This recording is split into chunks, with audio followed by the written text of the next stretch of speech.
Sallallahu ala Muhammad. Sallallahu alaihi.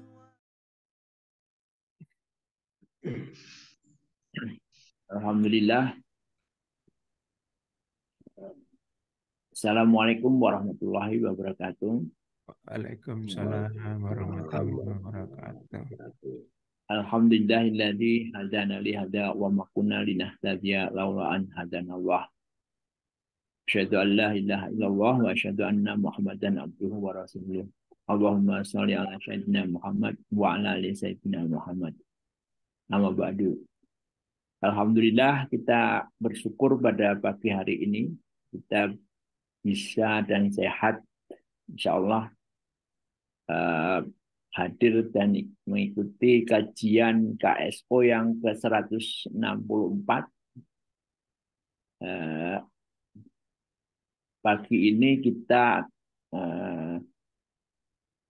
akan membahas atau memahamkan literasi untuk kita semua. Barangkali juga banyak yang baru mungkin ya, dengan insya Allah dengan Kang Farhan Helmi tentang ruang dan ranah publik. Ruang, ranah, dan etika publik. Mudah-mudahan teman sekalian, baik dari alumni SMA 3 dan alumni SMP 3 yang pagi ini bisa hadir. Marilah kita awali pengajian kita ini dengan bacaan basmalah. Bismillahirrahmanirrahim.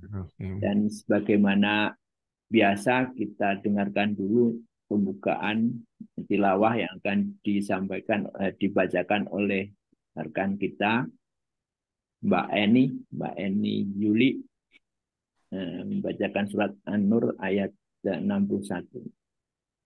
Monggo Mbak Eni.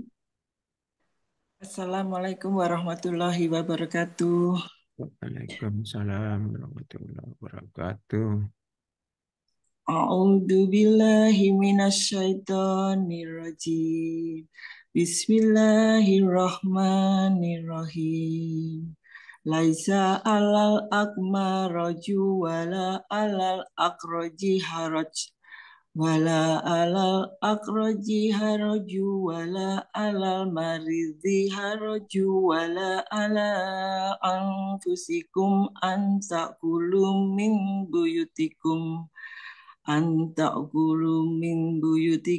au buyuti abaikum au buyuti ummahatikum au buyuti au buyuti ikhwanikum au buyuti akhwanikum au buyuti a'malikum au buyuti a'mamikum au buyuti ammatikum au buyuti ahwalikum au buyuti ahwalikum au buyuti kholatikum au mamalaktum mafatihah au sadikikum laisa alaikum junahun anta kulu jami'an au asbata fa idza dakhaltum buyutan fasallimu ala anfusikum tahiyatam min indillahi mubarakatan thayyibah. Kadzalika yubayyinullahu lakumul ayati la'allakum ta'qilun. Shadaqallahul azim. Dengan nama Allah yang Maha Pengasih lagi Maha Penyayang. Tidak ada halangan bagi orang buta, tidak pula bagi orang pincang, tidak pula bagi orang sakit, dan tidak pula bagi dirimu. Makan bersama-sama mereka di rumah kamu atau di rumah bapak-bapakmu, di rumah ibu-ibumu, di rumah saudara-saudaramu yang laki-laki, di rumah saudara-saudaramu yang perempuan, di rumah saudara-saudara bapakmu yang laki-laki, di rumah saudara-saudara bapakmu yang perempuan, di rumah saudara-saudara ibumu yang laki-laki, di rumah saudara-saudara ibumu yang perempuan, di rumah yang kamu miliki kuncinya, atau di rumah kawan-kawanmu. Tidak ada halangan bagi kamu makan bersama-sama mereka atau sendiri-sendiri. Apabila kamu memasuki rumah-rumah, hendaklah kamu memberi salam kepada penghuninya, yang berarti memberi salam kepada dirimu sendiri, dengan salam yang penuh berkah dan baik dari sisi Allah. Demikianlah Allah menjelaskan ayat-ayatnya bagimu agar kamu mengerti. Maha suci Allah dengan segala firman-Nya. Wassalamualaikum warahmatullahi wabarakatuh. Waalaikumsalam warahmatullahi wabarakatuh. Alhamdulillah, mudah-mudahan kalam Allah yang kita dibacakan oleh Mbak Eni dan kita dengarkan semua bisa kita ambil hikmah dan mengamalkannya dalam kehidupan kita sehari-hari. Sebelumnya kami informasikan sedikit tentang latar belakang Bapak Farhan Helmy. Adalah seorang profesional independen yang terlatih secara ilmiah untuk sumber daya alam, analisis kebijakan lingkungan, dan tata kelola perubahan iklim, dengan minat dan pengalaman khusus dalam tata kelola kehutanan, penggunaan lahan dan perubahan penggunaan lahan dan kehutanan. Beliau adalah sarjana jurusan geodesi dan melanjutkan pendidikan pasca sarjananya di Department of Social Engineering, School of Decision Science and Technology, Tokyo Institute of Technology, dengan minat khusus pada social innovation dan movement. Pengalamannya sangat banyak, jadi berkarir di internasional, di UNDP, di UNEP, di ILO, di World Bank, dan banyak kerjasama bilateral pemerintah Indonesia yang sudah dilaksanakan. Kemudian beliau mengalami kecelakaan pada tahun 2015 sehingga menjadikan Kang Farhan ini menjadi seorang difabel. Pada tahun 2021 bersama 19 kawannya mendirikan Pergerakan Disabilitas dan Lanjut Usia Indonesia atau DILANS Indonesia dan mendapat amanah sebagai presiden untuk periode 2022 sampai 2024. Demikian kurang lebih biodata Kang Farhan ini yang energinya nggak pernah habis, sebagaimana tadi disampaikan pada awal. Beliau selalu berkarya dan berinovasi meskipun sudah pensiun, katakanlah usia pensiun, tapi tidak ada kata pensiun dalam kamus Kang Farhan. Saya kira demikian, mungkin selanjutnya kami sampaikan waktu dan kesempatan kepada Kang Farhan untuk memulai kajian pada pagi ini. Terima kasih. Terima kasih teman-teman semua. Assalamualaikum warahmatullahi wabarakatuh. Mas Endri, kemudian juga teman-teman semua yang hari ini hadir. Sebetulnya apa yang ingin saya sampaikan adalah boleh dianggap sebagai satu pengingat buat kita semua ya. Difabel bagi saya mungkin takdir, tapi menjadi lansia itu adalah satu keniscayaan. Karenanya di dalam kehidupan itu kita terus harus mengisi dengan hal-hal yang tidak hanya saja hubungan antara kita dengan Sang Pencipta, Allah Subhanahu wa Ta'ala, dan juga sesama. Nah, karenanya saya merasa terhormat untuk hadir setelah waktu itu ketemu dengan Mas Endri ya, di antara teman-teman yang lebih senior dari saya, yang kemudian dari situ bersepakat mengadakan saya tampil di sini. Untuk itu saya izin eh, apa namanya screen ya kalau boleh. Ya kan Ustadz.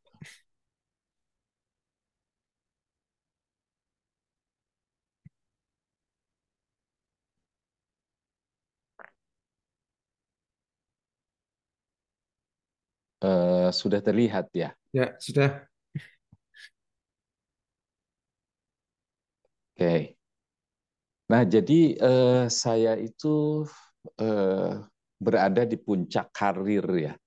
Waktu itu di puncak karir, saya seorang negosiator perubahan iklim. Hidup saya tidak pernah jauh dari menteri ya, jadi penasihat dari Menteri Pak Emil Salim, Pak Sarwono almarhum, kemudian yang terakhir Pak Rahmat Wiltular. Jadi saya selalu berada di lingkaran terdekat itu, walaupun saya fungsinya hanya sebagai awalnya advisor teknis keilmuan saya, sistem informasi geografik ya, Mas Henry, karena sama-sama geodesi. Tapi di dalam perjalanan apa yang saya tekunin ini kemudian mendapatkan kesempatan lain saya mendalami soal-soal yang terkait dengan lingkungan dan krisis iklim yang sekarang ramai diperbincangkan. Nah, jadi saya ingin memberikan satu sisi perspektif dari pengalaman personal. Yang kedua tentunya apa yang kita bisa jadikan ruang di sekeliling kita adalah ladang atau tempat beribadah yang terus-menerus bisa di elaborasi lebih jauh. Nah, saya sendiri kecelakaan 2015 di Bandung itu kebetulan saya sedang sore-sore itu mau mengadakan pertemuan dengan seorang kawan. Nah, macet, mobil saya parkir, lalu tiba-tiba ada seorang Gojek yang mendekati saya. Kang, saya anter aja, deket katanya, lewat jalan yang yang lebih pendek. Nah, di jalan itu memintas jalur kereta api. Nah, karena hujan saya tergelincir, lalu kemudian punggung saya terjatuh, lalu kemudian punggung saya itu kena gitu. Di awalnya belum terasa gitu ya, belum terasa ada apa-apa, saya sudah periksa segala macam. Nah, tapi belakangan ternyata evolusinya itu di dalam tubuh saya itu arteri dan vena itu nempel. Jadi sungai besar dan sungai kecil dalam tubuh itu, darah itu kemudian bercampur. Darah kotor dan darah bersih itu bercampur, yang menyebabkan kaki kanan saya itu, jadi di bagian punggung itu bengkak, kemudian pelan-pelan kaki saya terganggu. Nah, mencoba konsultasi berbagai hal ke ahlinya, ke dokter, dan radiolog itu ketemu gitu ya dari satu diagnosisnya bahwa salah satunya cara itu cari dokter terbaik untuk memisahkan itu. Nah, ini kan ada di bagian yang terdalam dari syaraf. Jadi kemungkinan untuk lolos itu konon katanya 20 di antara 2.000 selamat. Jadi kalau lolos itu bisa minimum bisa jalan dengan normal. Kalau gagal itu lumpuh gitu. Nah, jadi saya di dalam situasi emosional seperti itu. Nah, yang kedua di antara hidup dan mati itu pun kemudian kan kalau seorang penyandang disabilitas itu kalau kita bicara roadmap itu, roadmapnya selalu jelas gitu ya. Yang pertama kecelakaan, pekerjaan kita terganggu, lalu seperti biasa yang tadinya apa namanya aktif, mengganggu kehidupan keluarga dan seterusnya, berpisah, lalu kemudian puncaknya itu adalah mengalami kesendirian. Dan itu ada yang niat mau bunuh diri dan segala macam. Alhamdulillah saya fase yang terakhir tidak saya lalui gitu ya, karena saya di 2021 itu saya, terutama setelah COVID itu saya merenungkan secara dalam gitu ya, saat COVID yang luar biasa dahsyat saat itu di bulan Juli, COVID Delta. Nah, lalu saya berdoa,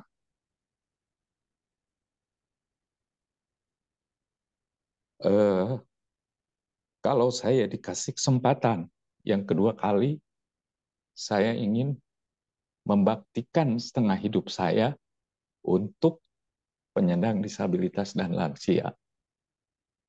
Jadi itu pengalaman spiritual yang saya ingat, kedekatan saya yang paling dekat dengan Allah Subhanahu wa taala saat itu.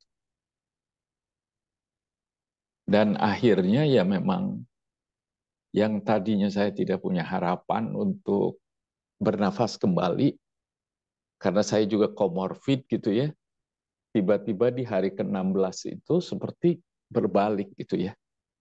Berbalik, saya bisa sembuh, dan akhirnya nazar saya itu saya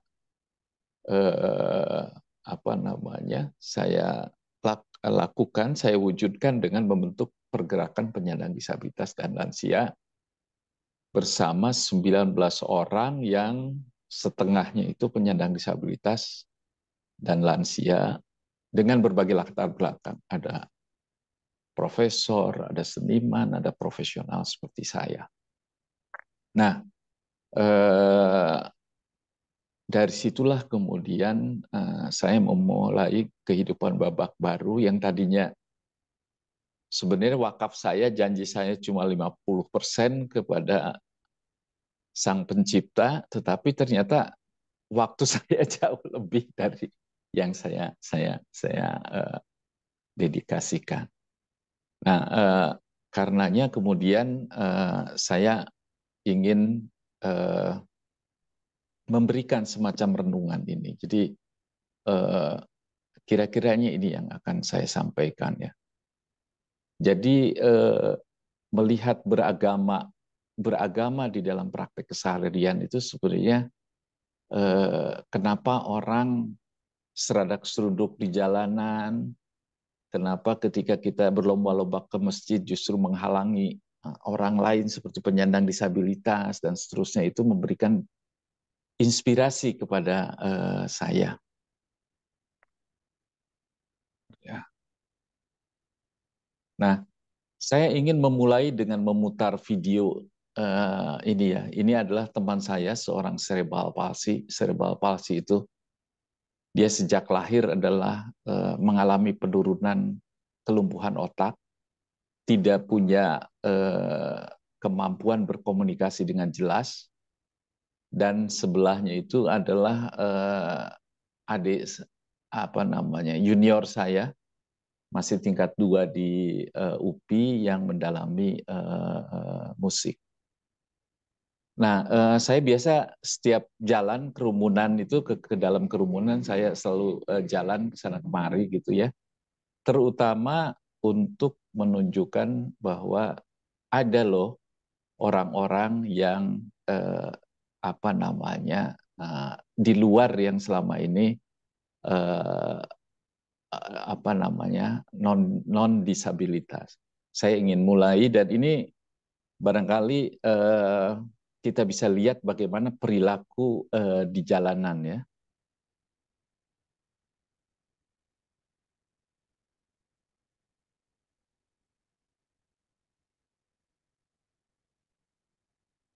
Lewat situ Pik sini, Pik, Pik, Pik sini, Pik.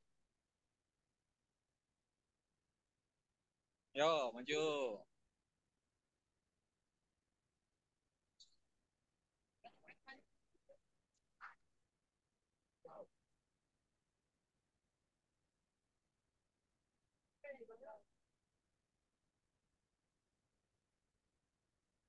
Punten, Pak. Pak, ini dikasih tahu, Pak. Saya nggak bisa lewat nih. Ya, Pak. Ya, kebetulan saya sudah koordinasi dengan di sini. Ya, berarti ini kan sama nggak paham. Ini Berlin, Berlin, sini, Berlin. Ini kebetulan dari sebelum penutupan sudah ada di sini katanya dari Pak. Ya, jadi begitulah realitas kekinian ya. Walaupun kita mendengarkan bagaimana cara memperlakukan orang, tapi ketika di jalanan itu terlihat ada paradoks gitu. Nah, kawan saya ini adalah seorang penyair ya.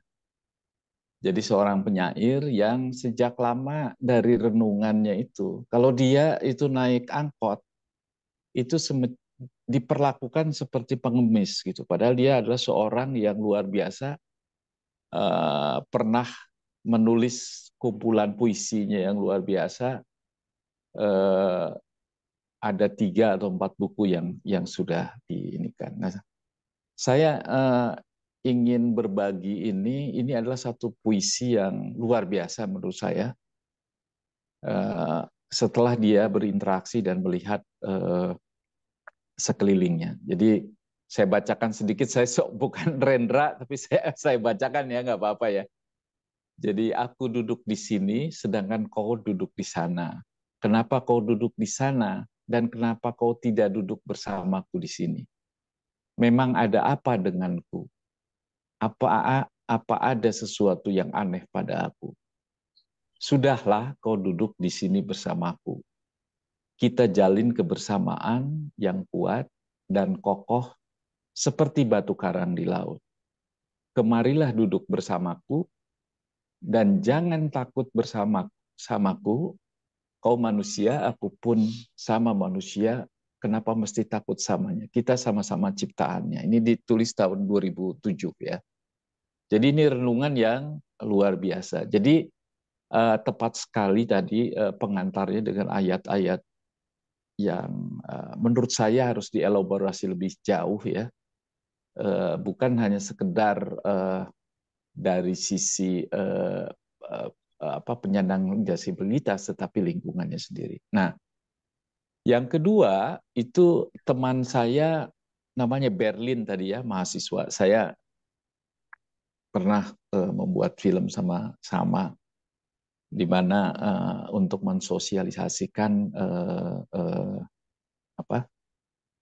tentang disabilitas dan inklusivitas.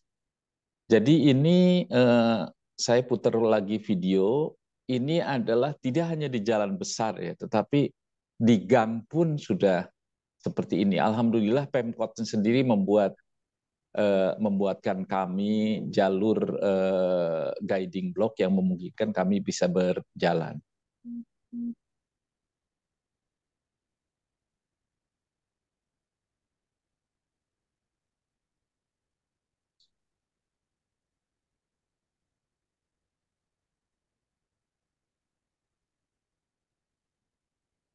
Jadi bahkan ketidakacuhan itu bukan hanya di jalan, sampai pada level di gang sekalipun ya.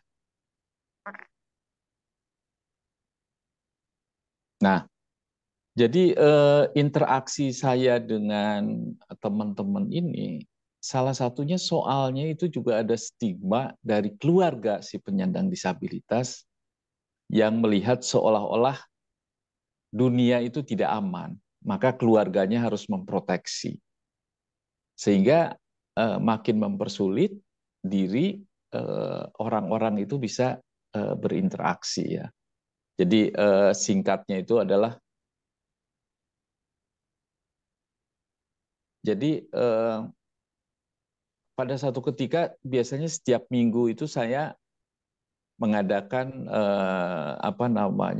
audit sama-sama.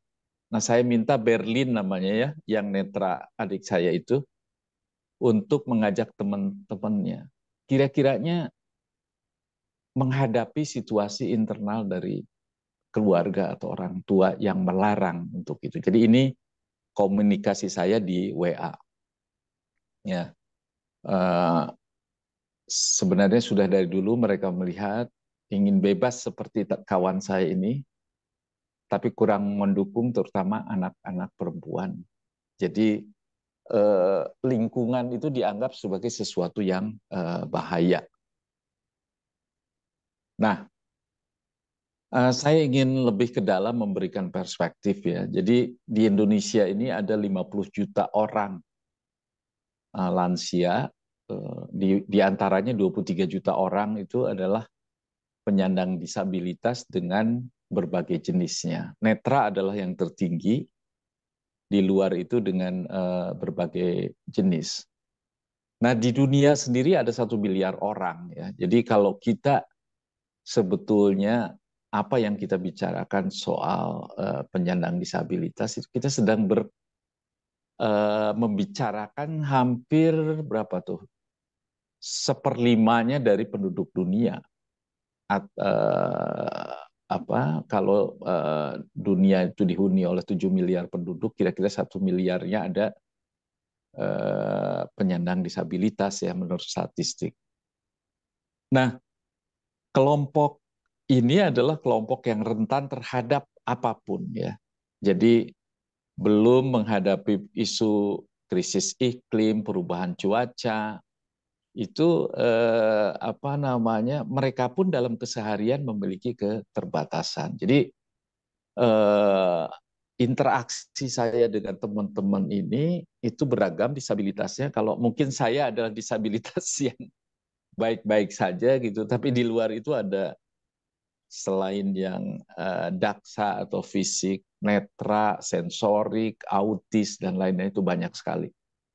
Bahkan yang cerebral palsy itu atau lumpuh otak itu kira-kira ada 500.000 orang dan terus bertambah, di mana di dunia itu hanya 7 juta orang.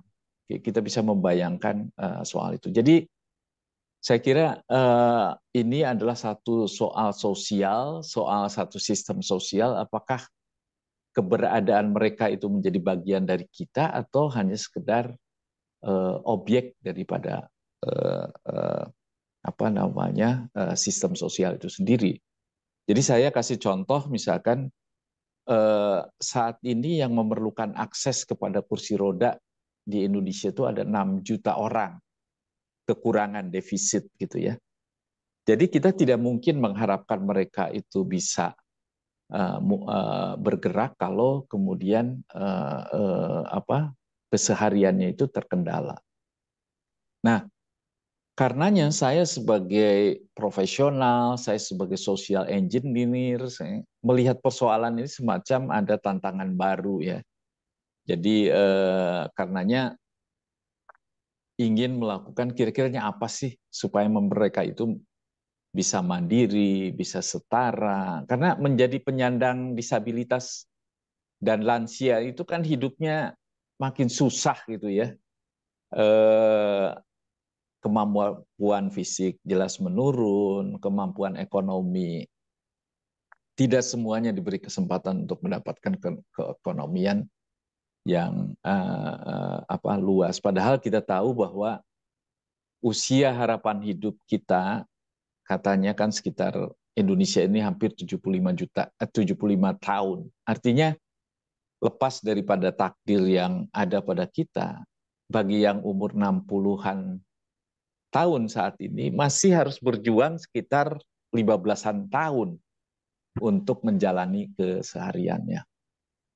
Nah, karenanya kita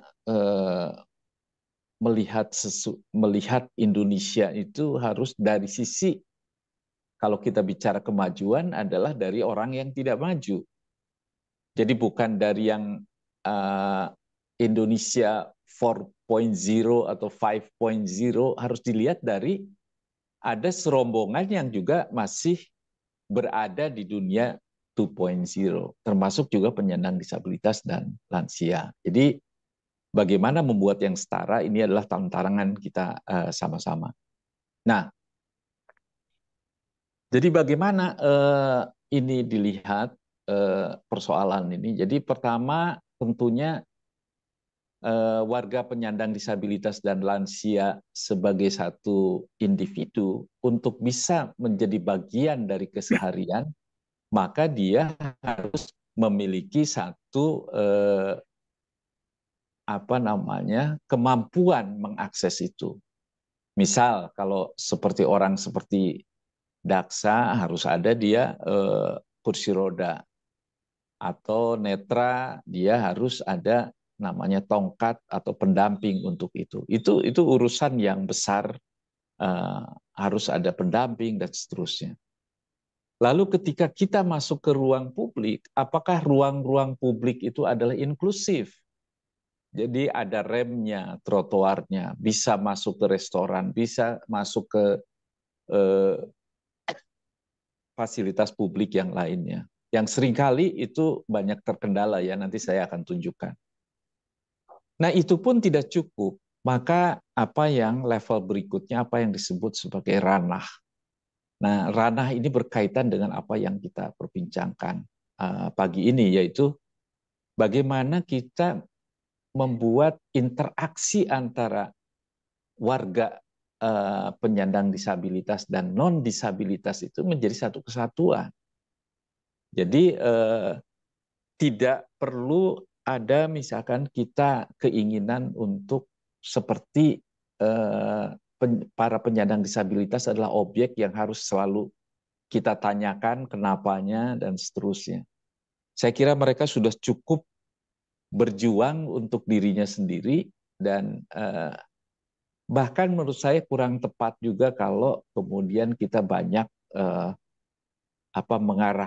mengarahkan kepada sesuatu yang sebetulnya kita pun kalau mengalami belum tentu bisa lolos.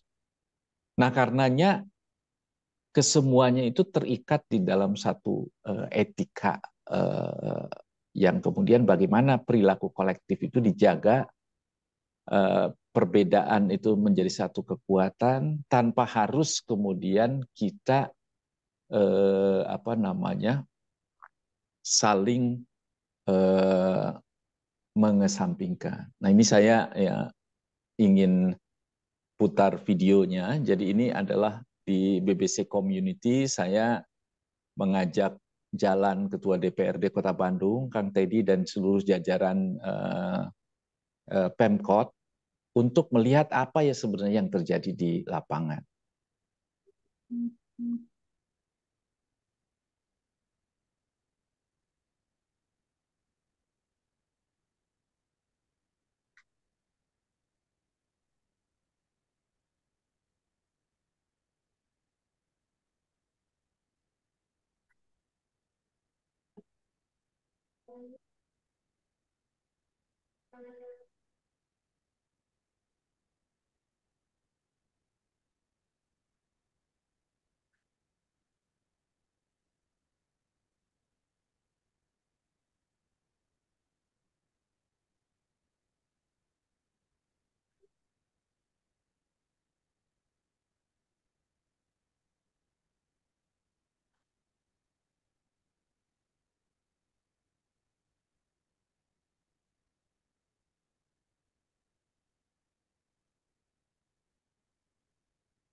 Nah, jadi tadi sekilas secara visual saya sampaikan, tidak perlu lagi kita jelaskan bahwa itu adalah realitas di lapangan.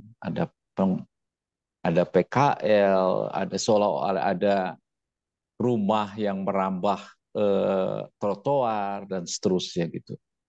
Nah, jadi di dalam konteks kita beribadah itu sebetulnya mengandung dimensi yang luar biasa ya. Jadi seseorang pejabat publik itu akan punya konsekuensi kalau kita lihat kalau dia tidak berpihak kepada warga yang rentan ini, maka sebetulnya amanahnya itu tidak mencerminkan apa yang seharusnya dilakukan. Jadi ini apalagi kemudian memberi ruang atau kebijakan-kebijakan yang membuat kisruh ruang itu sendiri. Karena konsekuensinya bagi penyandang disabilitas itu jelas. Jadi kalau tidak ada akses, maka dia akan ke jalanan dan artinya dia bertarung dengan pengendara yang lain. Nah, saya tidak pernah berhenti ya. Jadi tadi saya sampaikan di awal itu tidak ada kata pensiun dalam pengertian. Jadi menerjemahkan pensiun itu mesti hati-hati ya. Karena para senior saya seperti Profesor Emil Salim, Pak Rahmat itu sekali di dalam kita selalu mengingatkan saya, sekali di dalam diri kita terlintas pensiun, maka sebetulnya menurut Pak Emil Salim dan Pak Rahmat itu hidup kita sudah selesai. Jadi hanya sekedar mungkin boleh dibilang ya sudahlah, mau apain lagi. Jadi seperti hidup yang tidak punya maknanya. Padahal tadi saya sampaikan kalau usia harapan hidup itu 75 tahun, maka kita ini paling tidak punya 15 sampai 10 tahun kalau kita ini ditakdirkan secara oleh Allah Subhanahu wa taala untuk hidup di bumi ini. Nah, saya ingin melihat perilaku yang lain yang ini adalah acara setiap minggu ya, Kamis di Jalan Riau, Bandung, bagi yang sering ke Bandung. Jadi saya selalu mengajak teman-teman disabilitas juga untuk ikutan dalam kegiatan ini.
Saya berharap kepada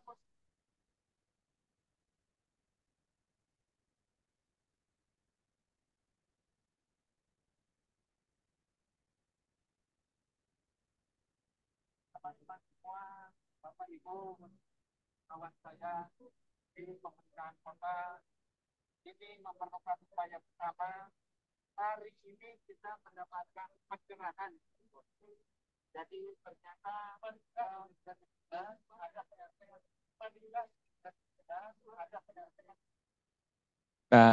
itu salah satu tadi kita lihat dengan semena-menanya hotel, pasang iklan, taruh di bor segala macam.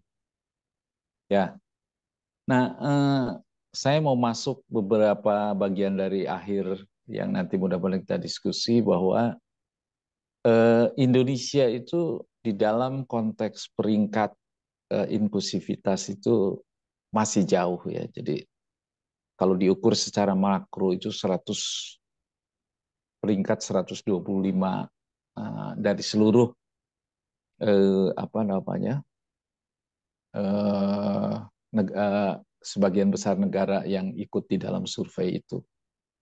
Jadi soal-soal yang menyangkut keragaman, kesetaraan, perwakilan dan lain-lain. Jadi ini yang kemudian bisa juga menunjukkan bahwa kita harus berjuang terus. Lalu dari sisi penyandang disabilitas tentunya yang paling banyak itu adalah netra. Yang mungkin di antara kita pun sebetulnya juga punya masalah, tapi mungkin tidak digolongkan karena tidak permanen. Nah, indikator-indikator makro ini diukur oleh Bappenas ya, diukur oleh Bappenas secara makro. Jadi tapi kan ini makro ya, jadi mengukur misalkan perluasan akses kesempatan. Bappenas punya gagasan soal ini gitu ya. Ada melihat pertumbuhan ekonomi, apa sih yang disebut sebagai inklusif dan seterusnya gitu. Nah, tetapi dalam pandangan saya yang kesehariannya berada di level pemerintahan kota, bagaimana ini diterjemahkan di dalam satu kebijakan sehingga dapat merespon dari apa yang dibutuhkan seperti yang tadi saya sampaikan. Nah, ya, gitu.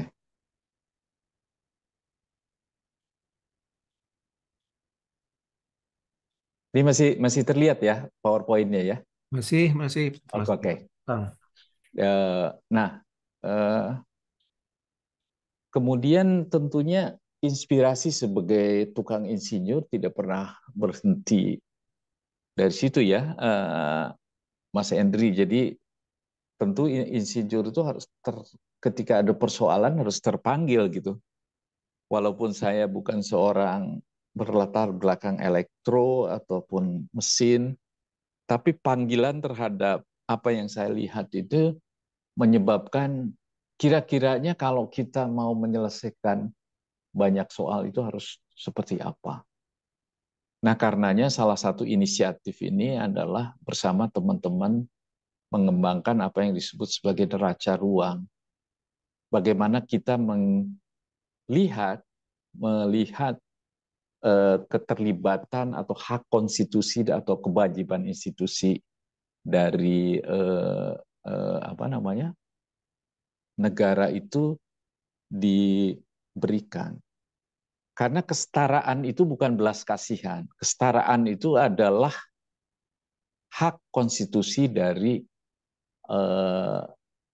dalam konteks yang kita bicarakan itu semua warga dan khususnya penyandang disabilitas dan lansia.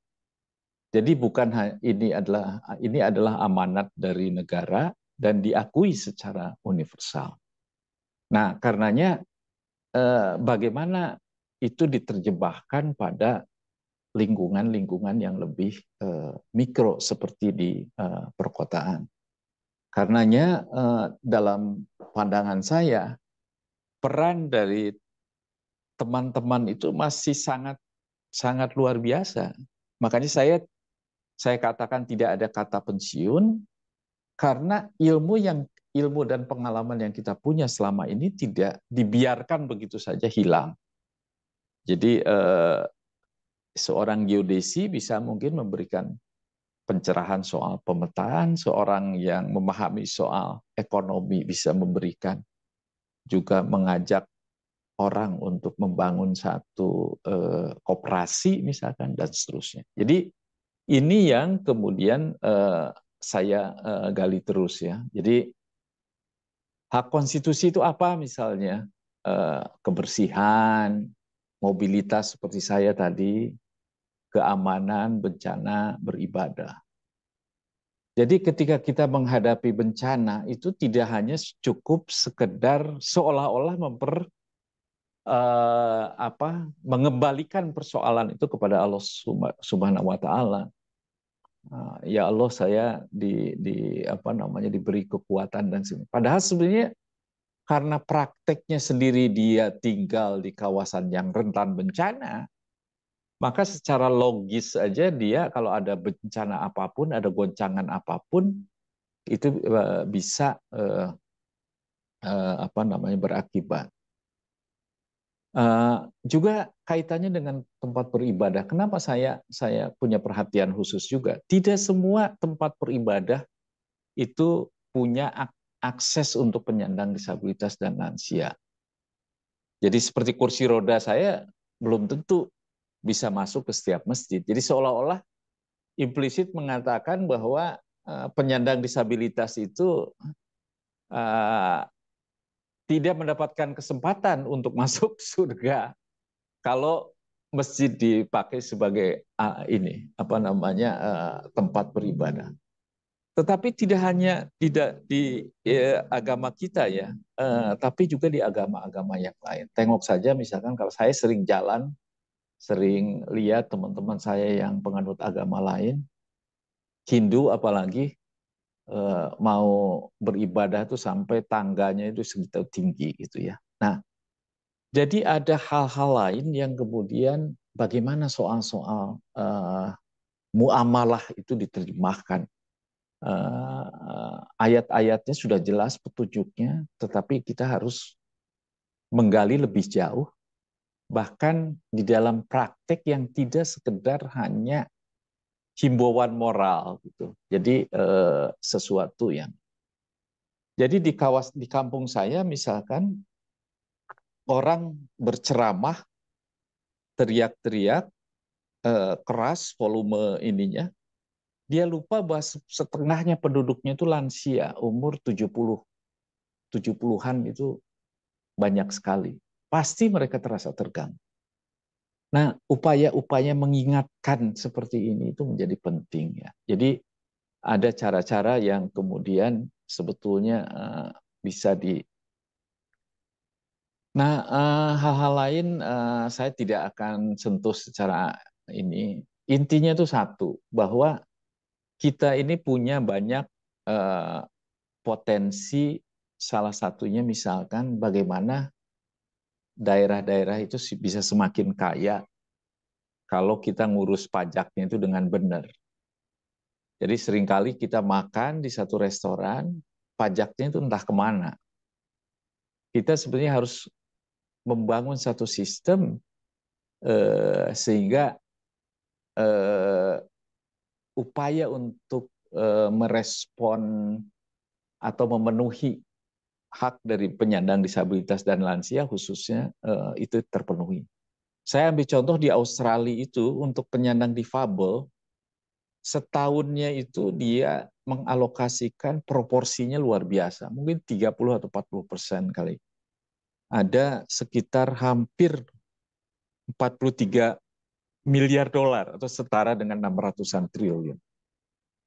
Jadi lagi-lagi keberpihakan itu menjadi penting karena kalau kita anggap 50 juta itu bukan menjadi bagian dari kita sebagai negara, maka apakah ini maksudnya di Indonesia emas ini akan punah atau seperti apa gitu. Nah, jadi saya dalam 5 tahun terakhir ini bekerja sama dengan banyak pihak ya. Jadi tidak sendirian, Mas Henry dan teman-teman. Jadi bukan hanya sekedar dialog-dialog seperti pagi ini, tapi juga betul-betul kita mencari cara. Misal ya, kalau kita mau meminta medical check up bagi lansia, bagi difabel, itu sulit lewat BPJS itu. Kecuali kalau kita sakit betul gitu ya. Padahal sebetulnya yang terjadi dengan penyandang disabilitas dan lansia dalam pengertian sehatnya itu adalah mempertahankan kondisi gitu ya. Karena pasti praktis tahun ke tahun itu dia akan menurun kondisinya. Dan itu berbiaya mahal. Belum juga kalau misalnya keluarganya tidak mampu menopang untuk merawat, maka dia larikan kepada caregiver, dan itu di Bandung sendiri mungkin untuk full time itu selama sebulan itu 6-7 juta, 6-8 juta. Belum di kota-kota lain seperti Surabaya ataupun Jakarta. Jadi ini adalah salah satu upaya yang saya lakukan. Dengan teman-teman geodesi juga begitu. Selama ini kita hanya mengenal statistik makro ya tentang penyandang disabilitas. Kita tidak pernah tahu disabilitas jenis apa dan berada di mana. Karena ini ada kaitannya dengan mobilitas. Kalau kita tahu persis lokasinya berada di mana dan jenisnya apa, maka kita tidak akan sulit kalau ada apa-apa, kalau ada bencana dan seterusnya. Kita tahu di situ ada seorang tuli, nggak mungkin teriak seperti kita, gitu kan? Nah, maka itu inklusivitas itu harus diwujudkan di dalam interaksi bersama tetangga. Jadi kami sedang mengembangkan sistem juga dengan teman-teman di geodesi, namanya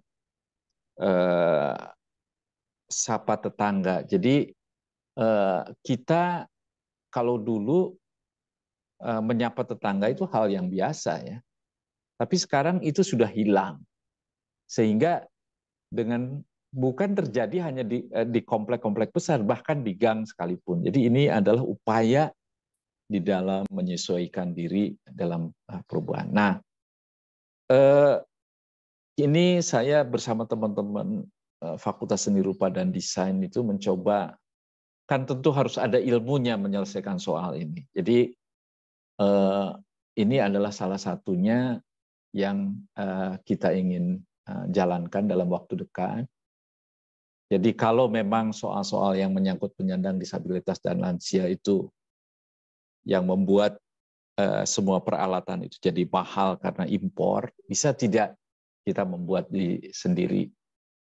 Bisa tidak kita mengajak ITS, ITB, yuk kita bikin sesuatu deh supaya harga ini jadi murah. Lalu juga tentu supaya tidak jadi slogan, inklusivitas itu harus kemudian dibumikan. Bisa tidak kita menciptakan satu kawasan yang benar-benar inklusif gitu ya. Inklusif itu dalam pengertian bukan hanya sekedar infrastruktur. Bahkan di kami ini ada juga sudah rutin hampir setahunan itu adalah berbahasa isyarat dengan penyandang disabilitas.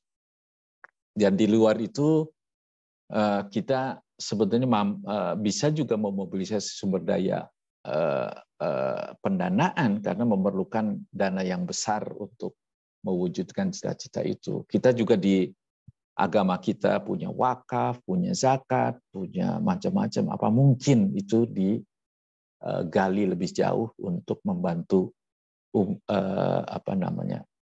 kesetaraan dari umat yang difabel. Nah, ini kira-kiranya yang kita dorong saat ini di perguruan tinggi, di apa. Nah, yang terakhir yang ingin saya sampaikan bahwa tadi saya sampaikan bahwa praktek konkret di lapangan itu menjadi penting. Jadi tidak hanya sekedar himbauan, tidak hanya sekedar tausiah tentang inklusivitas, tapi kemudian bagaimana itu diwujudkan di dalam satu kawasan, satu ruang. Bisakah misalnya di satu kawasan itu masjid-masjid bersepakat untuk mempunyai rem yang bisa diakses sehingga penyandang disabilitas seperti saya itu bisa mengakses, atau netra. Atau juga di dalam khutbah, di dalam fasilitas masjid, bisa tidak disertai dengan teks-teks yang memungkinkan orang yang tuli itu bisa memahami. Atau bisa tidak di masjid itu kita sudah memulai dengan berbahasa isyarat, ada penerjemahnya, sehingga memungkinkan penyandang tuli itu untuk terlibat untuk ikut serta di dalam beribadah. Ya, ini saya riset ini bersama teman-teman dari Neraca Ruang, dan insya Allah nanti bulan Agustus akan dipamerkan di ITB sebagai satu gagasan bahwa kita mungkin membangun satu koridor, satu kawasan yang ramah untuk atau kawasan yang inklusif. Nah, ini salah satu saya dan teman-teman tidak pernah henti-hentinya untuk mendorong ini. Kita mempertemukan orang-orang siapapun untuk saling mendukung, khususnya di dalam membangun kehidupan yang inklusif. Ini sekedar promosi terakhir gitu ya. Jadi ini yang Inclusive Fest tahun 2022 lalu.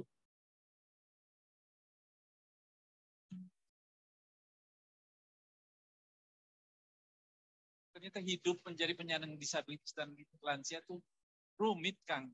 Makanya misi dan misi kami itu adalah membangun masyarakat inklusif dengan memobilisasi semua negara dan aktor non-negara.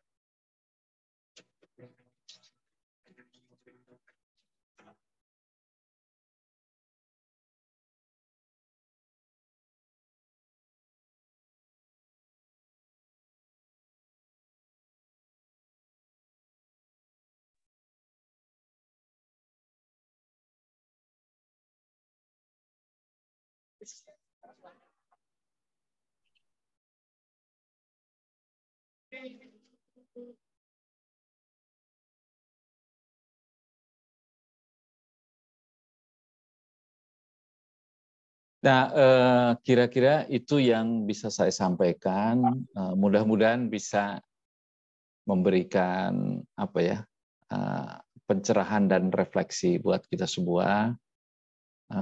Kurang lebihnya saya mohon maaf. Saya kembalikan ke Pak Moderator. Ya, alhamdulillah luar biasa. Pagi ini kita menjadi renungan dan juga mungkin introspeksi dan pemahaman bagi yang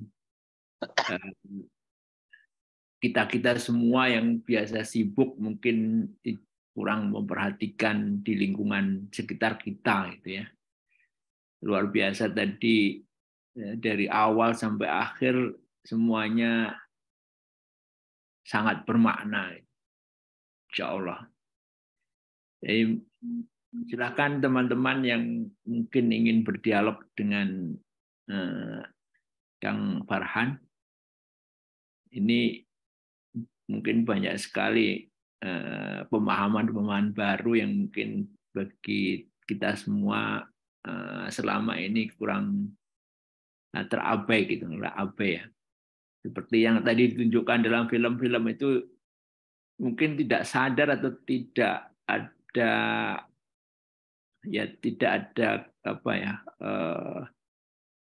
perhatian terhadap lingkungan. Ini garis bawah, garis ini untuk katakanlah untuk tunanetra ini kadang-kadang nggak disadari oleh masyarakat, nggak tahu gitu, sehingga dia meletakkan mobil parkir, kemudian kadang banyak pelanggaran-pelanggaran yang bisa jadi tidak sengaja karena ketidaktahuan dari publik gitu. Silakan teman-teman yang mau ini langsung. Kalau belum ada mungkin saya nggak ingin menanyakan sedikit Kang Farhan. Kalau dari sisi katakanlah nasional sendiri, apakah undang-undang kita atau aturan nasionalnya sendiri itu sudah memberikan aturan katakanlah tadi itu misalnya pengalokasian anggaran misalnya itu karena ada aturan undang-undang yang memberikan fasilitas kepada kaum difabel atau atau yang lainnya gitu. Kalau di UUD 45 kalau nggak salah hanya di pasal 33 itu terlalu umum, mungkin apakah ada yang lebih khusus. Kemudian kalau dari pemerintah daerah itu rasanya juga masih sangat ini ya, sangat kesadarannya juga masih sangat rendah gitu ya di daerah-daerah itu. Dan mungkin Ya, jadi kira-kira bahwa kalau dari sisi normatif ya, karena ini sudah menjadi perhatian dunia, kita pun sudah punya undang-undang sebetulnya ya, yang tahun 98 itu ada kaitannya dengan undang-undang kesejahteraan lansia. Jadi ada di situ ya. Lalu dari untuk penyandang disabilitas ada Undang-Undang Nomor 8 tahun 2016 tentang penyandang disabilitas dan lansia, dan itu sudah diturunkan ke dalam peraturan pada level gubernur, peraturan gubernur maupun peraturan daerah, maupun di beberapa wilayah sudah cukup agresif seperti yang ada di Kota Bandung. Peraturan wali kota untuk aksesibilitas apapun. Jadi ada 22 hak penyandang disabilitas misalnya yang harus dipenuhi. Nah, di luar itu juga banyak petunjuk-petunjuk yang lebih teknis. Tetapi yang elemen yang sangat penting itu adalah seringkali cara melihatnya itu dari sisi orang yang non-difabel gitu ya. Jadi mendesain rem berdasarkan orang yang non-difabel. Sehingga tidak remnya itu kemiringannya tinggi dan seterusnya. Jadi tadi saya tunjukkan bahwa buat seorang seperti saya yang berkursi roda, 2 atau 3 senti perbedaan itu akan punya dampak kepada saya akan terguling gitu. Nah, sehingga desain itu juga menjadi penting. Lalu juga di dalam jalur-jalur transportasi misalnya. Saya terpaksa melawan arah. Karena kalau ngikutin di Bandung yang sebagian besar jalannya itu adalah searah, maka energi saya maupun kursi roda saya harus 2 atau 3 kali lipat dibandingkan dengan saya melawan arah. Kenapa saya lakukan itu? Karena si baterai saya itu bisa habis, baterai elektrik saya bisa habis. Nah, lalu juga banyak hal-hal yang lain, misalnya orang berjualan, orang membuka resto, tapi parkir itu ditaruh di jalan. Jadi parkir itu dibebankan kepada jalan, akibatnya apa? Trotoar menjadi tumpangan kepada jalan. Lalu juga kalau ada tablik-tablik akbar ya, saya 2 minggu 3 minggu yang lalu, saya sebagai umat kita harus bersyukur bahwa ada tablik akbar itu bisa saling mengingatkan. Yang menjadi soal itu adalah para pengunjungnya, umatnya ini yang kemudian menaruh mobil sembarangan di trotoar dan lain, di jalur hijau untuk jalur sepeda dan lain-lain, yang itu mengakibatkan lebih parah lagi saya dan teman-teman itu adalah terpaksa berada di jalur yang membahayakan ya, jalur jalur lalu lintas. Jadi banyak hal lain yang memerlukan satu pendalaman ya. Nah, karenanya dari sisi saya penting bagi kita semua dalam tausiah di dalam perbincangan dialog majelis taklim menyisipkan apa yang saya sampaikan ini, bahwa ada orang di luar dari diri kita. Jadi kalau itu kita bicara difabel di Indonesia berarti ada 23 juta orang difabel, mungkin juga lebih, dan ada juga hampir 30 jutaan lansia. Kalau perlakuan terhadap mereka itu tidak diberi ruang, maka kemudian saya menyebutnya cara beragama kita di jalanan itu harus dipertanyakan kembali. Jadi beragamanya hanya sekedar di masjid, tapi tidak beragama di luar di jalanan. Padahal dimensi ibadah itu mestinya dimensi yang lebih luas gitu. Nah, menjawab soal tadi Pemkot, justru itu saya datang ke forum yang luar biasa ini adalah tentunya bagi teman-teman apa yang saya sampaikan itu memberi inspirasi, paling enggak di lingkungan terdekat. Jangan-jangan masjidnya pun tidak bisa diakses. Jangan-jangan di kawasan di mana masjid itu berada, ada sebagian besar lansia, lalu tiba-tiba anak-anak muda cekikikan atau apa di masjid itu menggunakan toa itu yang mengganggu di dalam keseharian. Ini tidak berarti bahwa kita anti terhadap ini ya apapun, tapi disitulah cara kita bermasyarakat. Satu ketika saya di gang itu saya terjatuh kursi roda saya karena tergelincir saat hujan. Ada 2 anak muda naik motor, bukan membantu saya untuk ini ya, tapi malah saya difoto dan divideokan lalu dia kabur. Nah, ya gini-gini ini adalah menurut saya budaya konten dan status itu harus kita imbangi dengan membanjiri hal-hal yang lebih baik dan mengingatkan. Jadi saya aktif di sosial media itu bukan karena saya ingin menonjol secara diri saya pribadi. Jadi kalau teman-teman lihat apa yang saya posting itu ada hubungannya dengan perilaku yang ada di publik, dan juga mudah-mudahan inspirasi lain hal untuk membangkitkan orang-orang yang menyandang sebagai difabel dan lansia, karena bagi mereka itu kan juga tidak gampang untuk keluar rumah. Masuk ke restoran pun mungkin dilirik dari kaki bawah ke atas, apalagi mungkin mulutnya itu ada keleleran, ada air liurnya yang keleleran dan di mukanya ini. Nah, tentu ini kampanye ini harus masif gitu. Makanya saya salah satunya itu mau melabel tempat-tempat publik ini apakah ramah untuk penyandang disabilitas dan lansia atau tidak.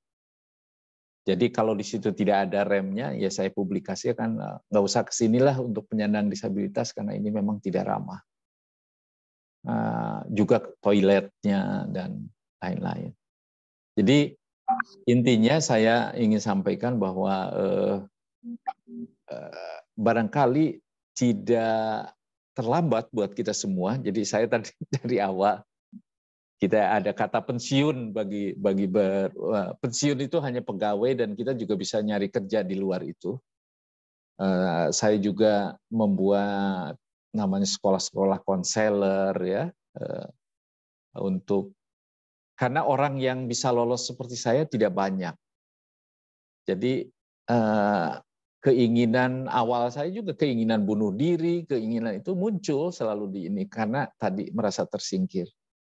Nah, alhamdulillah saya lolos. Jadi yang lolos ini yang sudah lewat selama 5 tahun itu kita yakinkan. Saya untuk bahwa hidup itu tadi takdir itu justru memberikan inspirasi kita untuk beribadah. Saya ketemu banyak orang tua ya, juga yang stres menjalani kehidupannya karena merasa sudah hidup tidak punya makna, lalu memberatkan orang lain dan seterusnya. Jadi masih banyak nih tugas-tugas kajian online untuk yang lebih konkretnya gitu. Kira-kira itu Mas Amor.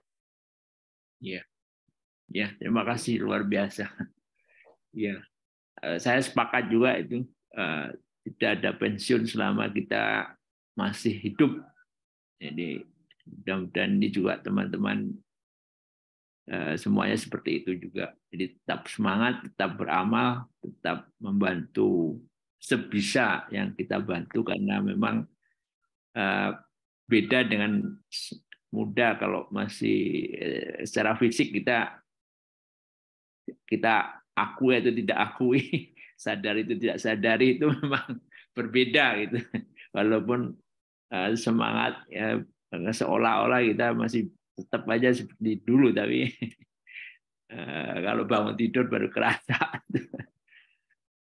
Kurang lebih demikian. Saya juga masih, insya Allah masih berkarya walaupun di kampung. Mari monggo teman-teman yang ingin karena banyak sekali hal-hal yang sangat inspiratif, dan kalau bagi saya sendiri itu penyadaran luar biasa, karena di masjid di dekat saya nggak ada yang bisa untuk tidak ramah bagi disabilitas. Jadi mungkin ini akan jadi hal baru yang mungkin harus ingatkan kepada teman-teman kalau untuk seperti yang tadi sampaikan di beberapa istilahnya kesempatan dimanapun kita berada itu. Pak Rifai itu angkat tangan. Monggo Pak Rifai, monggo. Di mute Pak Ustadz. Di mute.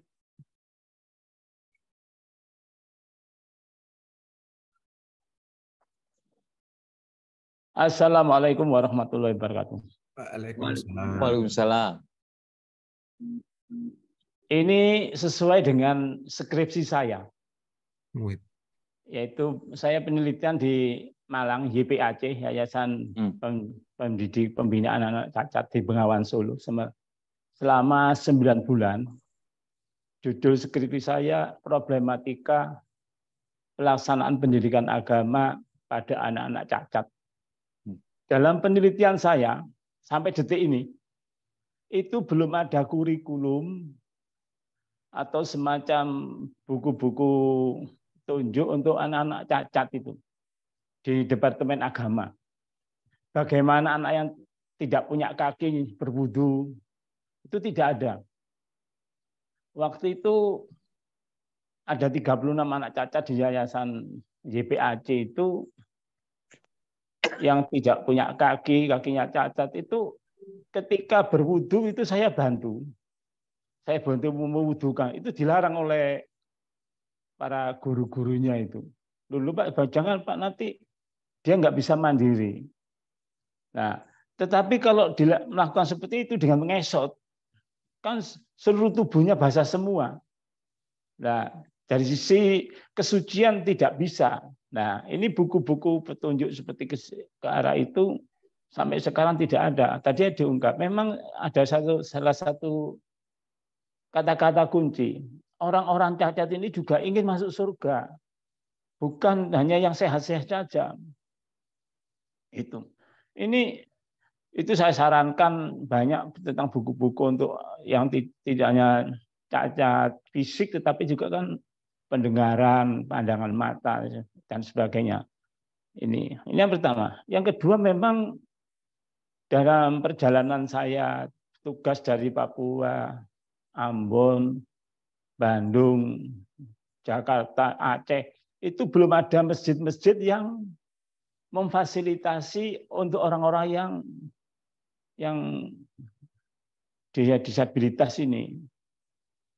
Nah, itu di Jakarta ada Masjid Sunda Kelapa, itu hanya disediakan semacam PowerPoint dan juga layar ada infocusnya. Itu hanya diperuntukkan untuk yang sehat-sehat, tapi yang berkekurangan seperti itu belum ada. Nah, ini problem kita semua khususnya yaitu tempat-tempat publik yang untuk orang-orang yang berkekurangan seperti ini, tempat wudunya bagaimana, terus bagaimana dia istirahatnya. Nah, itu tadi seperti di jalan-jalan, di trotoar-trotoar itu yang ada jaring garis merah untuk orang-orang yang berkekurangan seperti ini mungkin hanya Jakarta, di tempat lain nggak ada itu. Nah, terus ya kita mengakui sulit menyadarkan masyarakat ya, menyadarkan masyarakat untuk tidak mengambil fasilitas orang-orang yang cacat seperti ini. Ini sulit sekali. Nah, terus tadi terima kasih ya kepada Pak Farhan, pada masukan bagi kami selaku Ustadz yang ini memang perlu kita sampaikan kepada pengurus masjid, ya, pengurus masjid, yaitu misalnya penggunaan loudspeaker dan sebagainya itu bagi orang-orang lansia memang sangat-sangat mengganggu karena ada waktu-waktu istirahat yang dibutuhkan oleh orang yang berkekurangan, ya ini yang lansia ini yang tidak terganggu kan dengan loudspeaker yang sangat-sangat keras sekali. Nah, ini terima kasih masukan-masukan seperti itu. Mungkin hampir 95% ya, atau 100% masjid-masjid yang tidak menyediakan fasilitas untuk itu, untuk orang-orang yang disabilitas ini tempat parkirnya, kursi rodanya dan sebagainya, terus kursi tempat duduknya itu hampir-hampir tidak ada. Nah, itu saja, terima kasih. Dan kami juga sudah punya ide ya, sudah punya draft untuk membuat fikih khusus untuk orang-orang yang disabilitas itu. Bagaimana cara sholatnya, bagaimana cara wudhunya, bagaimana dia itu. Memang ini harus ada survei penelitian di tempat-tempat yang seperti YPAD itu. Terima kasih, itu saja. Ya. Wassalamualaikum warahmatullahi wabarakatuh. Waalaikumsalam warahmatullahi wabarakatuh. Terima kasih Mas Rifai. Jadi mungkin kalau boleh saya di dalam kesempatan ini, pertemuan yang berbahagia ini, saya sendiri sudah mulai sama seperti halnya di dalam undang-undang dan aturan tidak menggunakan istilah lagi penyandang cacat, karena itu mengimplikasinya kok ya Sang Pencipta Allah Subhanahu wa Ta'ala menciptakan kayak di pabrik produk cacat gitu. Ya, jadi tentunya ini juga saya sudah menyurati berulang kali bahwa nama yayasan itu lebih bagus mengganti cacatnya itu dengan misalkan ya penyandang disabilitas atau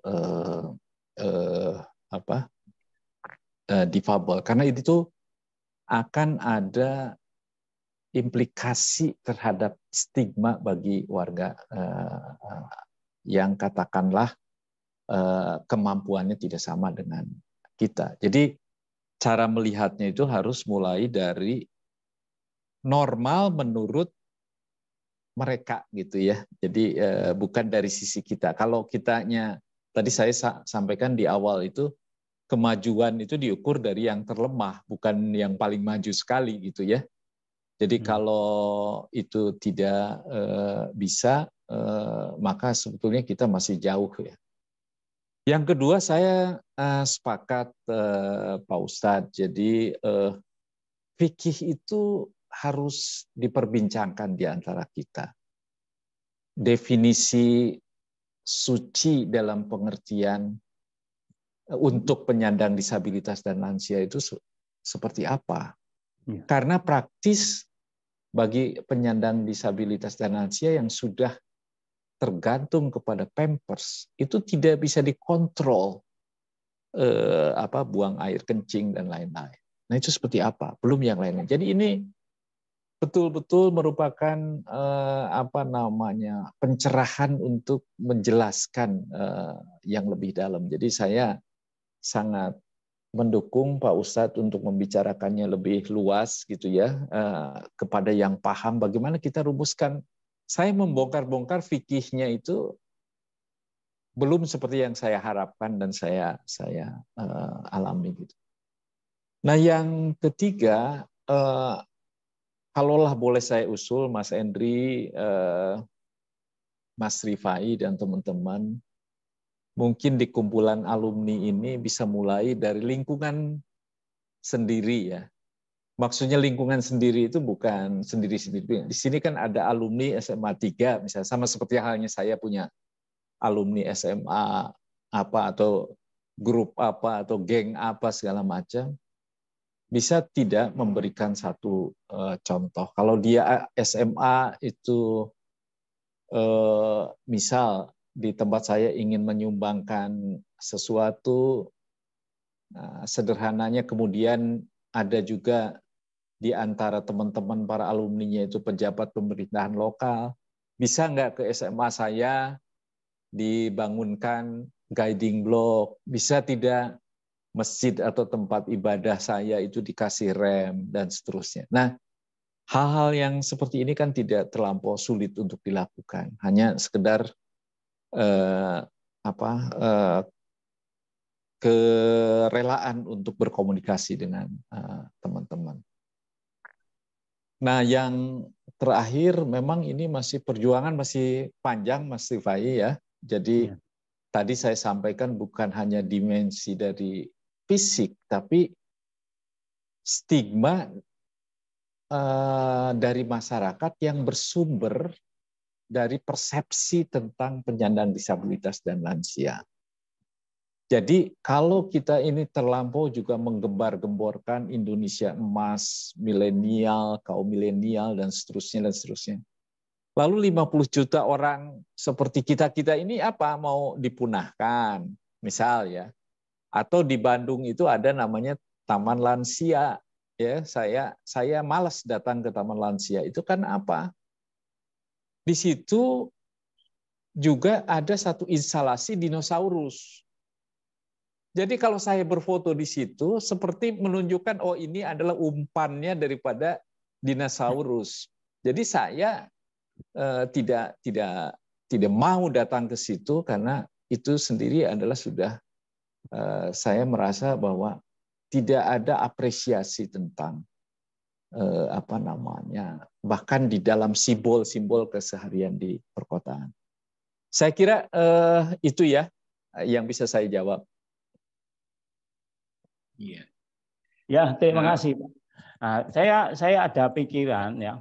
Jadi kalau memang untuk membuat fasilitas-fasilitas di masjid-masjid misalnya ya, fasilitas-fasilitas di masjid-masjid untuk orang disabilitas ini itu pertama harus didata ya. Pertama harus didata jamaah masjid itu yang menyandang disabilitas di berapa dan sebagainya. Terus kita siapkan misalnya tempat parkirnya, kursi rodanya, terus tempat duduknya. Dan memang itu banyak gitu. Saya kalau khutbah Jumat itu melihat itu ada orang yang sudah 80 tahun, ada yang 90 tahun, sampai ada yang 90 tahun itu bawa bantal sendiri dari rumah. Iya. Bawa bantal sendiri dari rumah karena mungkin ya maaf pinggulnya itu sudah ada dagingnya dan sebagainya, bawa sendiri sampai itulah tempat duduk baik yang berupa kursi, tempat duduk yang di bawah itu harus disediakan. Kalau di Mekah kan memang jamaahnya di Mekah itu banyak yang tua-tua, kemudian masjidnya didesain itu ada sandarannya. Nah, enak ya, ada AC-nya, ada tisunya, ada sandarannya dan sebagainya. Nah, itu rupanya di Saudi sudah lebih maju daripada di tempat kita. Itu saja. Terima kasih. Ya. Silakan, jadi saya berharap misalkan entah itu lewat zakat, lewat wakaf, lewat CSR, itu ini adalah kebutuhan-kebutuhan konkret yang tadi ya, saya setuju ada parkir khusus, karena kan biasanya penyandang disabilitas itu disertai dengan asisten. Ya.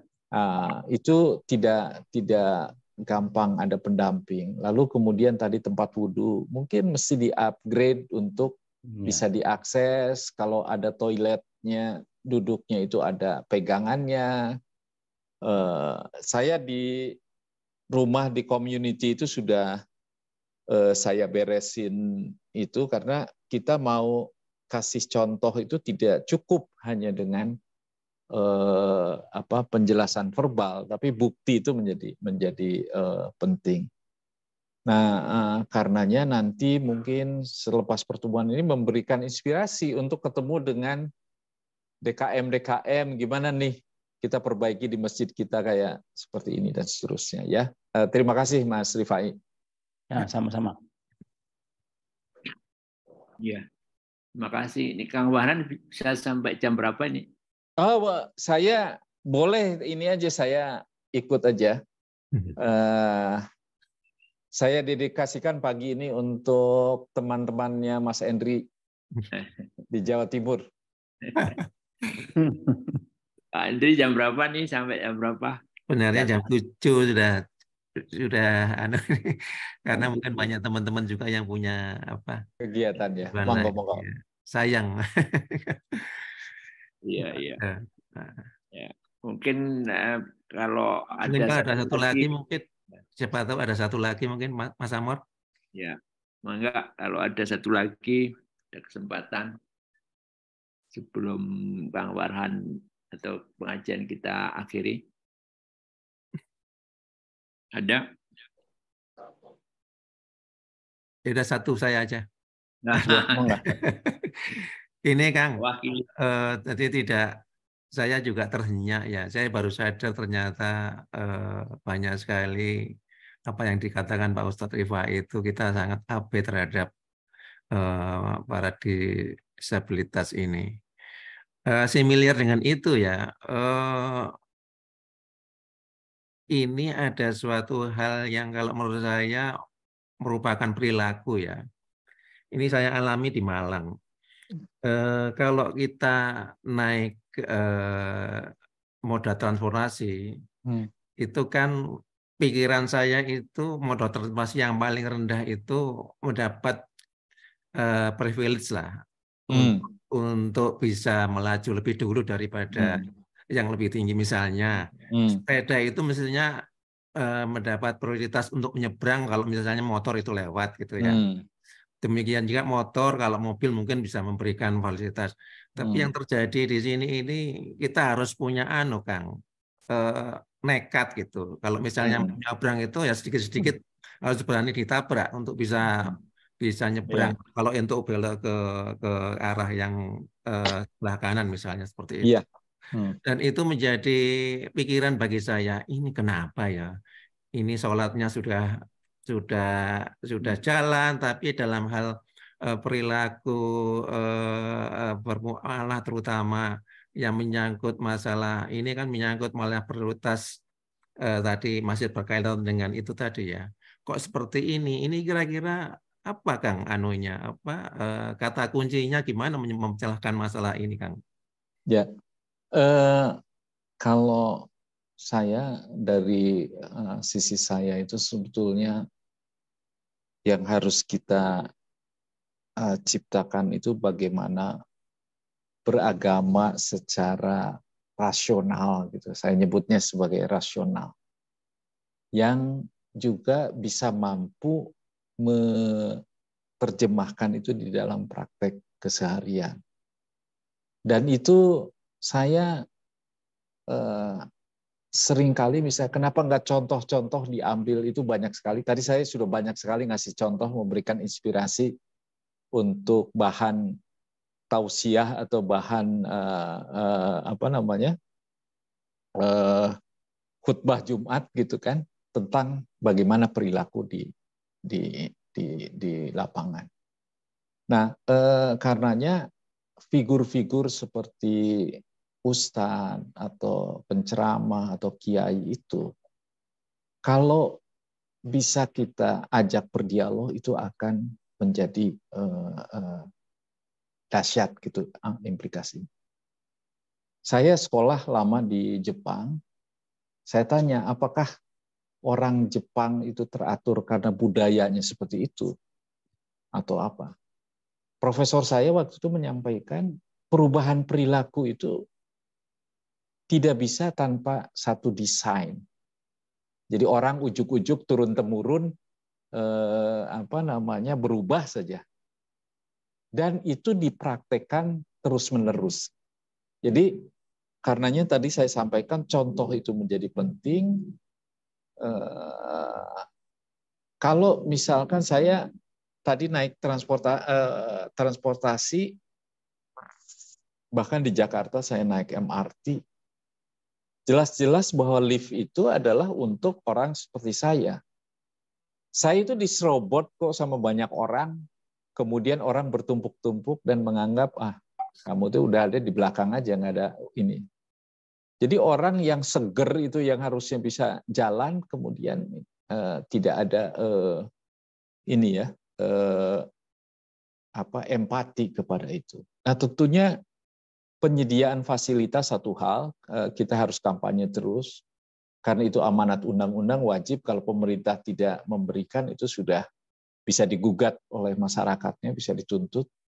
Tetapi yang lebih penting itu adalah budaya mengingatkan di antara kita, ya. Jadi jangan sungkan-sungkan mengasih tahu, kamu jangan menghalangi jalan atau parkir sembarangan. Jadi budaya malu atau budaya pengingat itu di kita ini harus selalu praktekkan terus-menerus gitu. Tanpa harus kita ini bertengkar tapi mengingatkan Anda ini menghalangi, ini ada teman saya nggak bisa masuk atau apa. Itu sesuatu yang sangat signifikan. Nah, lebih jauh di dalam konteks by design tadi, tentu nanti akan mengarah kepada munculnya misal tadi infrastruktur atau fasilitas yang bisa memenuhi untuk penyandang disabilitas dan lansia, entah dalam bentuk petunjuk dan seterusnya. Kasus-kasus banyak ya, kasus-kasus walaupun insinyur dari ITS dan dari ITB ini hebat-hebat, dari Malang itu hebat-hebat. Coba cek ada lampu merah misalkan, kalau di Bandung itu pijitan lampu merahnya itu kira-kira 2 meter daripada penyeberangannya. Sementara berhenti lampunya itu sekitar 15 detik. Kita bisa bayangkan kayak saya baru dipijit, lalu saya lari ke penyeberangannya itu, udah nggak bisa gitu. Dan itu bukan khas, Mas Henry, bukan khas masyarakat di Malang, hampir di Bandung juga. Semakin dekat ke penyeberangan bukan semakin lambat, semakin digas gitu kan, motor itu. Makanya juga saya bagian dari upaya itu tidak hanya ke kelompok-kelompok atau kerumunan yang seperti kita nih, tapi juga misalnya ke geng motor, ke asosiasi tukang parkir dan seterusnya. Itu yang saya lakukan dengan teman-teman untuk menyadarkan itu gitu di lapangan. Karena mungkin saja dengan mereka kita tidak pernah ketemu di tempat ibadah, tapi di jalanan kan kita ketemu. Kita kasih tahu, parkir ini ada jalannya dong. Jangan kemudian dihalangin untuk motor. Kira-kira gitu, Mas Henry. Ya, nuhun Kang. Ya. Iya. Ya. Mungkin emang nggak ada habisnya kalau kita bahas perilaku masyarakat nih, karena sangat banyak sekali yang kontradiksi gitu ya yang kita temui sehari-hari. Mungkin kalau pendidikan di keluarga barangkali juga efektif untuk anak-anak gitu, dibiasakan di pabrik itu beretika gitu, karena emang di keluarga sendiri juga jarang juga yang care gitu, yang istilahnya yang perhatian terhadap etika publik, membuang sampah, yang kecil-kecil aja lah ya. Ya, seperti betul. Dan juga di SD apalagi pendidikan yang negeri gitu ya. Mohon maaf ini.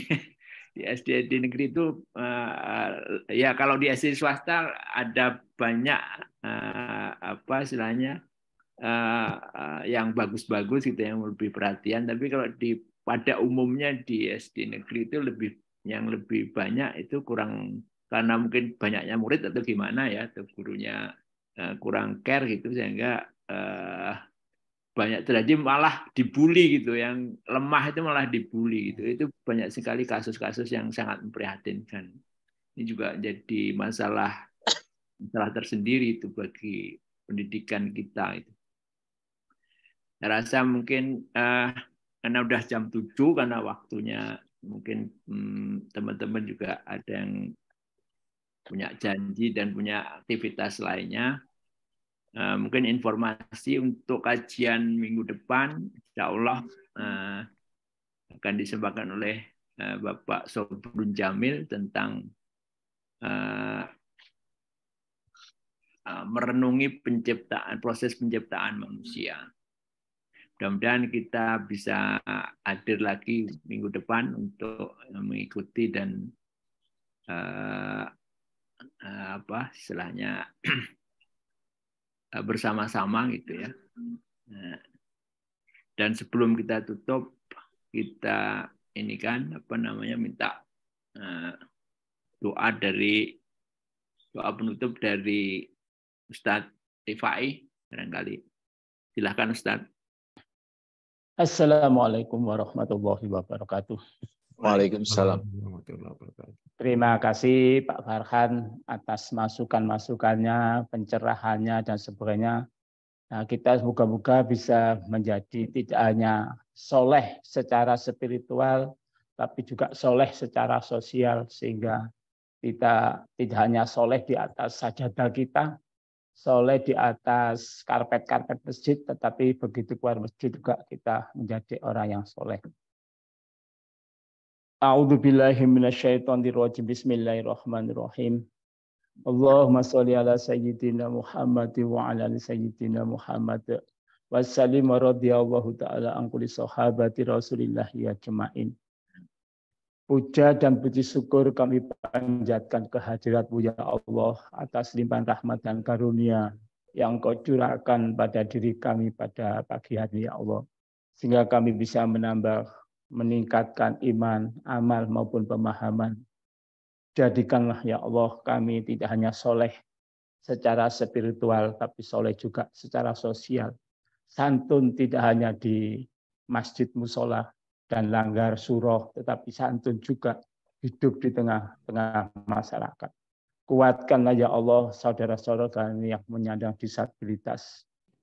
Berilah ya Allah hidayah, petunjuk, bimbingan, sehingga saudara-saudara kami ini bisa menjalankan perintah-Mu, menjalankan syariat-Mu dengan sebaik-baiknya. Ridhoi ya Allah, rahmati ya Allah. Sehingga saudara-saudara kami yang menyandang disabilitas ini hatinya sejuk, hatinya bisa sabar, bisa istiqomah di dalam menjalankan ajaran-ajaran-Mu. Allahumma ftah lana abwabal khairat wa abwabal maghfirah wa abwabal rahmah wa abwabal jannah. Ya Allah, bukakanlah pada pagi hari ini pintu-pintu rahmat-Mu, pintu-pintu ampunan-Mu, pintu-pintu kebaikan dan pintu-pintu surga. Allahumma inna nas'aluka ridhoka wal jannata wa na'udzubika min sakhatika wa nar. Ya Allah, kami mohon kepadamu ridho dan surga-Mu, dan kami berlindung ya Allah daripada neraka dan murka-Mu. Allahumma arham ummata sayyidina Muhammad. Allahumma aslik ummata sayyidina Muhammad. Allahumma fil muslimina wal muslimat wal mu'minina wal mu'minat al ahya'i minhum wal amwat. Rabbana ighfir lana wa li walidina warhamhum kama rabbawna shighara. Wa Rabbana hab lana min azwajina wa dzurriyyatina qurrata a'yun waj'alna lil muttaqina imama. Rabbana la tu'akhidna in nasina aw ata'na. Ya Allah, janganlah Engkau hukum kami sebab kami lupa dan melakukan kesalahan. Rabbana wala tahmil alna isran kama hamaltahu alal ladzina min qablina.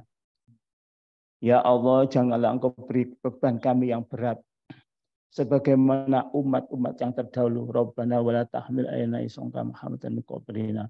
Rabbana wala tuhamilna ma la taqata lana bi. Ya Allah, janganlah Engkau berikan kami beban yang kami tidak mampu menanggungnya sebagaimana umat-umat yang terdahulu. Rabbana Dolamna anfusana wa ilam taghfir lana wa tarhamna lanakunanna minal khasirin. Allahumma inna nas'aluka salamatan fid din wa afiatan fil jasadi wa ziyadatan fil ilmi wa barakatan fil rizqi wa taubatan qoblal maut wa rahmatan indal maut. Allahumma hawin alaina fi sakaratil maut wa najata minan nar wal afa indal hisab. Rabbana la tuzigh qulubana ba'da idh hadaitana wa hab lana min ladunka rahmatan innaka antal wahhab. Rabbana atina fid dunya hasanatan wa fil akhirati hasanatan wa qina adzabannar. Wa adkhilna jannata bighairi hisab ma'al abrar ya aziz ya ghafar bi rahmatika ya arhamar rahimin. Subhana rabbika rabbil izzati amma yasifun wa salamun alal mursalin. Walhamdulillahi rabbil alamin.